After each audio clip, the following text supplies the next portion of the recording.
Hi, everyone. This is the Buckeye War Room. I'm Jim Renacci, former United States Congress in Northeast Ohio, Ohio's 16th District.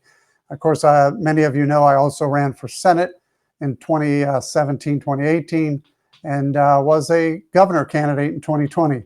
But most of all, I was a businessman here in Ohio for the last 30 plus years. I'm glad to have this podcast. We're going to be talking to a lot of great people. And today we have Jack Windsor on our show. Jack is the founder and editor-in-chief of the Ohio Press Network, and now on the radio host of the Windsor Report on 98.9 The Answer in Columbus, Ohio, from 5 to 6, Monday through Friday. Jack, welcome to the podcast. Jim, thank you for choosing me. It's an honor to be here with you. Well, it's always great, and we're going to talk about a number of topics here in Ohio. Let's talk about the first one that's really important, is this redistricting amendment. You know, it's another statewide issue. One, it's going to confuse people again. Of course, it has nothing to do with abortion, as we know, as the last ones did. Right. But I don't think people realize how important this is. If this passes, it will change the face of Ohio for a long, long time. So what are you hearing? What are your thoughts? And tell me what you think about it. I'm hearing that a lot of people are still not in the know about it, and there is some confusion. So this is probably, to me, one of the most dangerous initiatives.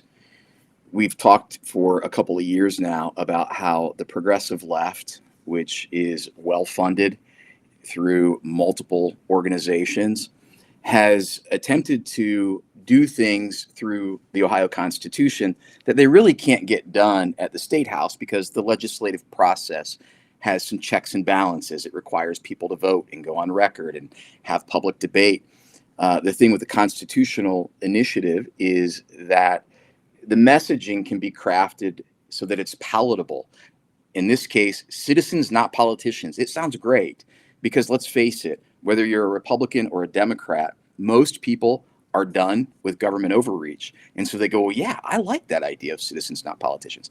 But what this would do, Jim, and I'll try to make it short, is that it would codify gerrymandering in our Constitution. It would not give Ohioans the opportunity to choose who draws their maps. And if they don't like the people that are doing it, there's no retribution. And if they try to contest what's being done with their maps, both the State House maps and congressional maps, they have to pay for it with their own tax dollars, and there's no limit to how much this group can spend to defend maps that they draw. Results of similar initiatives were ruled unconstitutional in Michigan, so they had to go in and retinker with the maps, and they'll have to retinker with them again. But the reason that this is to me, the most dangerous thing is that once the maps are blue, and make no mistake about it, the people who have read the proposed amendment and are really engaged in the political process recognize that this is absolutely an attempt by the left, the Eric Holders of the world, to make Ohio blue. That would allow them to do then in the State House and in Congress what they're not able to do in the State House now. So this is that one amendment that could change things forever in the Buckeye State. Well, it's interesting. I wrote an op-ed about this as well, and I listed some of the people that are involved with it. If you go down the list, nobody is non-political. In fact, most of them lean left. Most of them have donated to liberal candidates, and they're the ones that are supportive of it. The other problem here is we've got judges that will make the decision, so there's no accountability of the voter. And then you've got a commission, basically a bureaucracy, which will draft the maps, and they aren't accountable to the voters either. So you're exactly right. If you don't like the way the gerrymandering has been done in the past, and by the way, when Democrats were in control, they drafted the maps their way. They're not happy that Republicans have been in control and drafted the maps their way at this point. But if you don't like them, don't vote for the people. Isn't that right? I mean, don't vote for the people that actually drew the maps. That's right.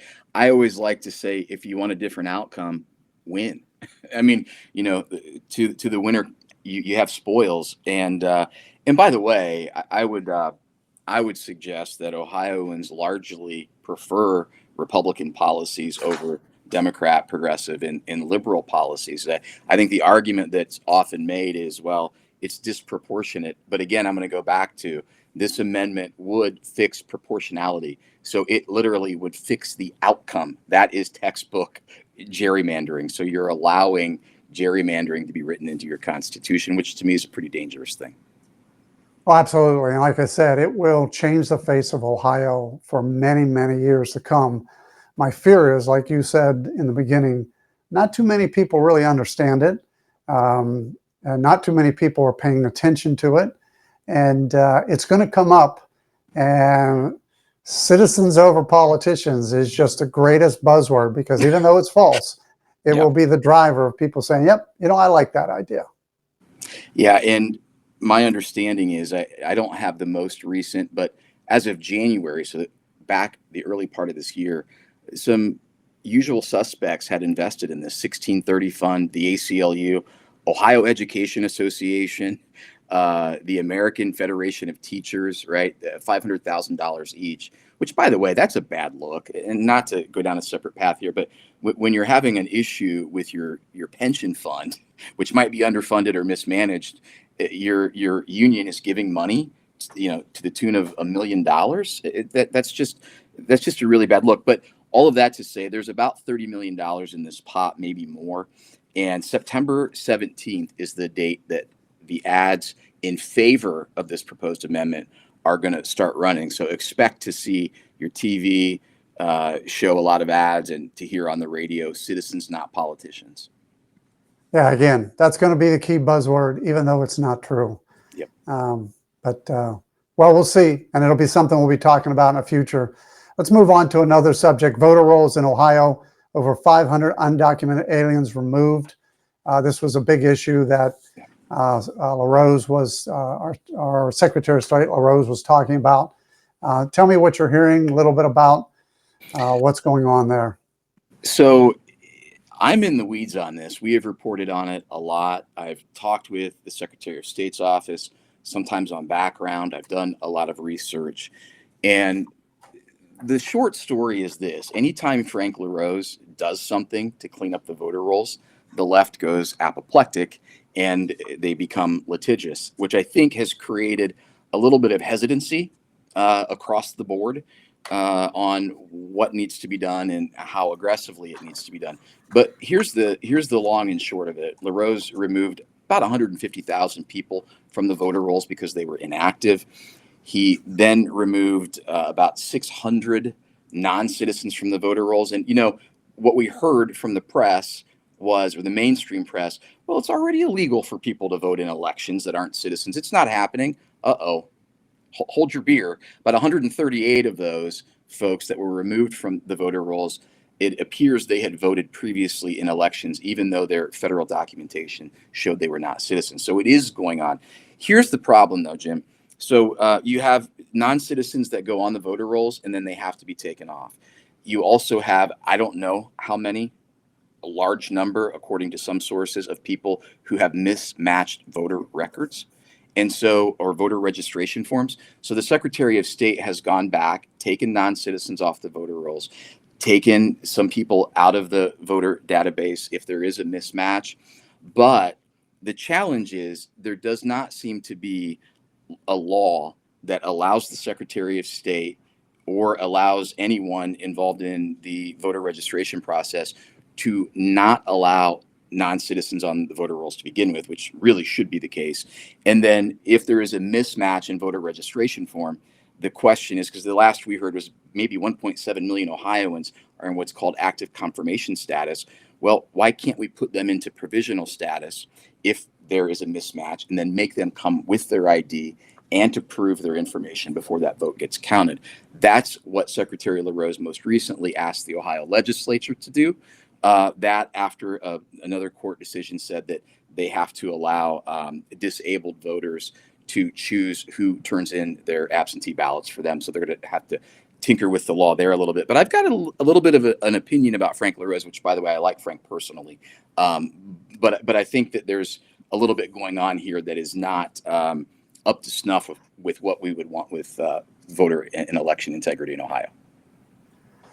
Well, it's going to be interesting. It's going to be another interesting year nationally too, but clearly in Ohio, especially when we keep finding people have voted improperly, illegally. I think it's going to happen no matter what you do.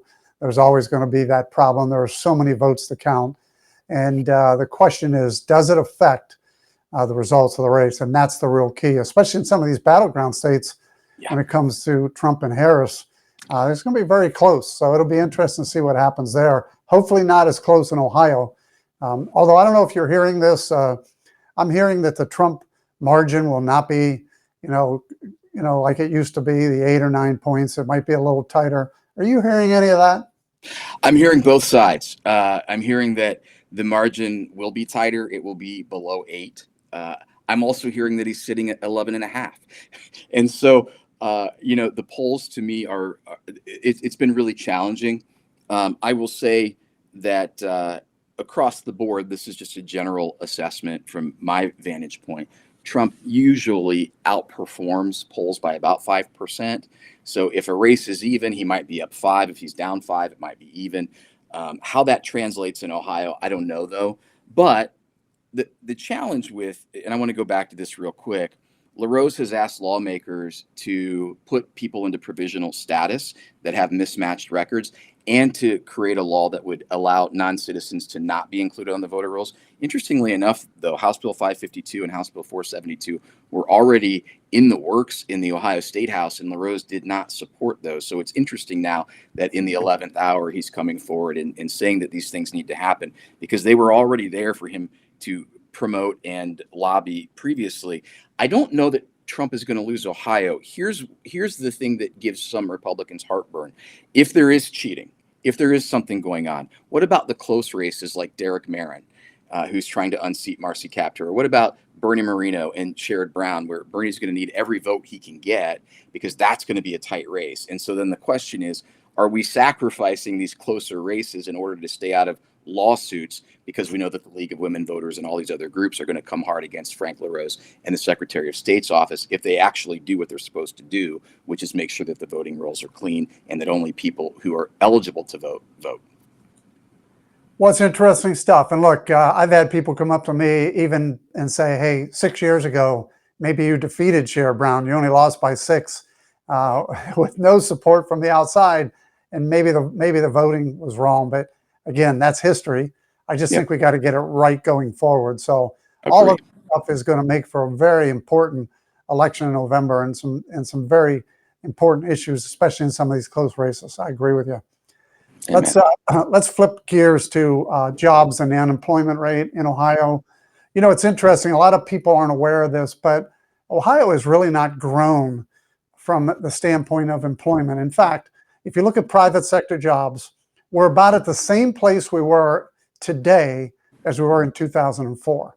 So if you start looking at the charts, you say, well, how do you grow a state when your jobs have, stayed stagnant? But we also have another trend now going on most recently, and that's the unemployment.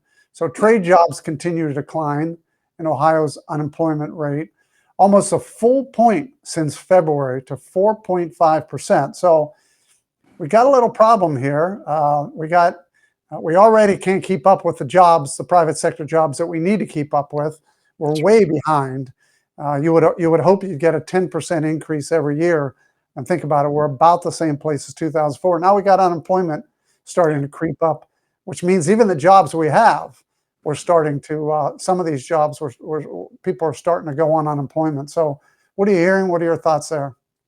Well, I'm hearing that despite financial commitments from the federal government and lots of fanfare about the Intel project, that has been delayed. That's not moving forward as quickly as anyone wanted or expected.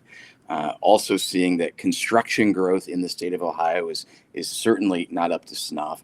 And so I think there are a lot of people going, well, wait a minute, we just invested billions of dollars into this CHIPS Act, and this was supposed to bring semiconductor manufacturing to the heart of Ohio.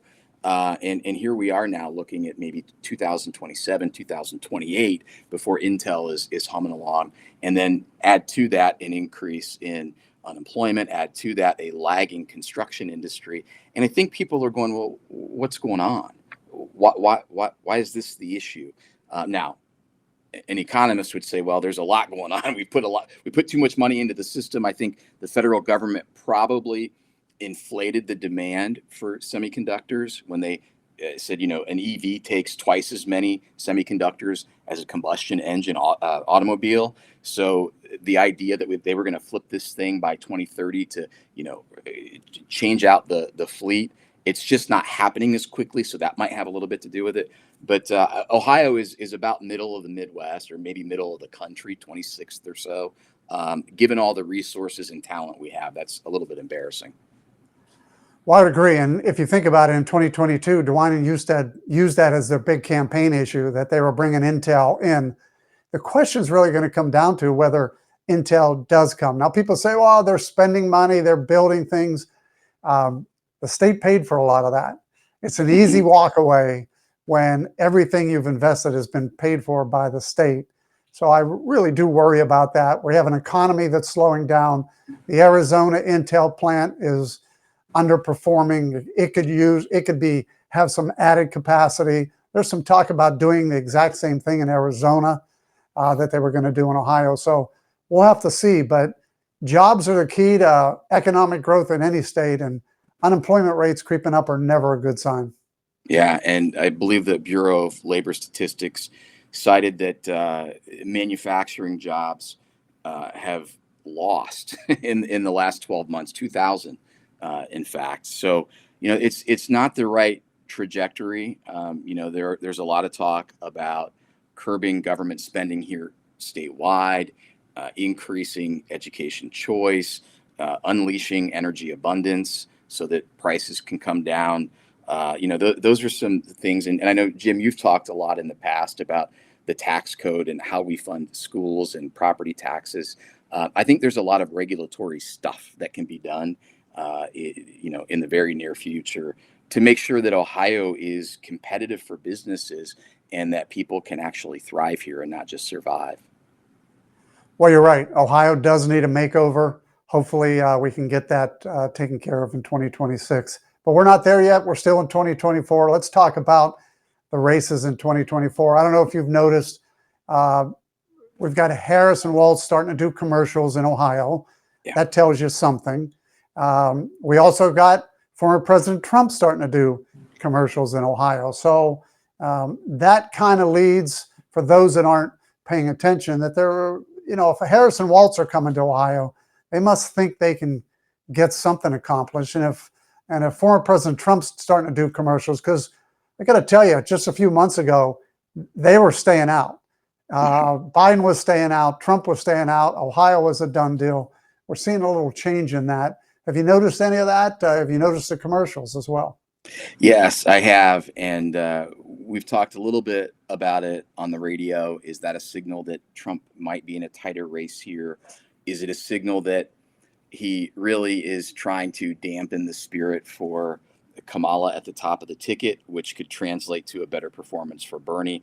There's a lot of speculation. It's really hard. When I look at this race between Harris and Trump, to me, it is a very stark contrast, mean tweets and all. You have a candidate in Kamala Harris who did absolutely talk about defunding police, abolishing ICE, making sure that she could change the rules in the U.S. Senate so that they could get the Green New Deal pushed through, restructuring the Supreme Court. She wants to increase taxes by $5 trillion, put a capital gains tax on things over $100 million for unrealized gains, which would just absolutely destroy farmers, would destroy businesses. And by the way, she and Tim Walz both don't believe that the First Amendment covers free speech. Whatever they determine to be hate speech or dangerous, they want to continue to censor. So To me, it's full on Marxism versus some semblance of a republic form of government. So the fact that the race is tight is a little concerning. Of course, the press is all in for Kamala and Tim Walz. So, that's not going to change in the next 60 plus days. Well, here's a good thing. As long as we can control the Senate, none of this can happen. Look, I had to live in that system for 8 years. I can tell you that it doesn't matter who the president is, unless he or she has the House and the Senate. Thank goodness it appears right now we're definitely at 50-50. We'll win West Virginia. Looks like Montana's coming our way, gets us to 51. So I think as long as we get 51 or 52, 53 senators, we're going to be in good shape to stop all of this, but it doesn't mean we shouldn't try and stop it. The Kamala Harris train that seems to be going down the path, stop it in November as well. But I do want to make sure our listeners know Senate races are just as important, because the Senate can stop all this bad stuff if for some reason Kamala Harris would be successful. Yeah, the Senate's critically important. That Derek Marin race against Marcy Kaptur, that's a critical race as well. Let me ask you, Jim, how do you handicap the House races? Do you think that the Republicans have a strong chance of maintaining a majority there, or do you see that flipping for the blue? Well, look, I sit on a board of a PAC where we're doing polling all the time. I do think we have a good chance of controlling the Senate, and I do think we have a good chance of controlling the House. But it's going to be close, and that's the problem. I remember when I served in Washington, we had a 29-seat majority. We couldn't get anything accomplished with a 29-seat majority. Yeah. Having a 2 or 3-seat majority is good that you have your chairmans, but it's not good in getting things done. So it'll be interesting. But actually, it'll be good for the American people if nothing gets done. Then we won't go down a path. Now, I will take that back. There are some things that have to be done. Our spending has to be fixed, and I worry about that. But all in all, we'll have the majorities, hopefully, to be able to control things and keep things from dangerously happening. So that's the good things. Do you see any surprises in the Ohio races? The Trump Harris race might be a little tighter. I don't see there being an upset there. It's going to be interesting, this Marino Sherrod Brown race. I think Sherrod is ripe for the picking. The question is, can Marino get it done down the stretch? I'm hearing that race has tightened, but it's going to come down to turnout, I think, in Ohio and across the country. But no, I don't know that I see any surprises. I think that Marino Brown race is a toss-up, contingent upon turnout. The other important races are the Supreme Court races. Those are critical because we have a lot going on. The left will continue to fight legislation that gets passed by the State House. And so as that percolates its way up to the state Supreme Court, if it does, it's important to have fair-minded jurists, and I'm not going to go down the trail of calling names but there have been some activist judges who even pretend to be Republicans in the last couple of years. So it's very important to not have activists. It's important to have jurists that are fair-minded. So those races are critically important. I think I'm going to call an upset Derek Marin. I think he's going to take Marcy Kaptur. I think that's going to be a huge upset for Congress. Well, that's an R+3 or R+4 district. He should be able to do that. Little tighter down here in the Akron area, because that's actually a D+2. But you're right. We should, if there's any races, we have a chance in taking away a seat from the Democrat. It would be those two races in Ohio, and Derek has a good opportunity. It's a Republican seat, that's for sure. Yeah, well, absolutely. So we got another big thing happening up here in Northeast Ohio, and I know you're a big Browns fan. I want to hear what you have to say about the move to Brook Park. It's one of the reasons why I have the stadium behind me. What do you think about the new covered stadium complex in Brook Park versus doing something in Cleveland? Well, I reported on this a few weeks back, and as we have some elections that are, taking the top of the uh, list of in terms of priority to talk about and research.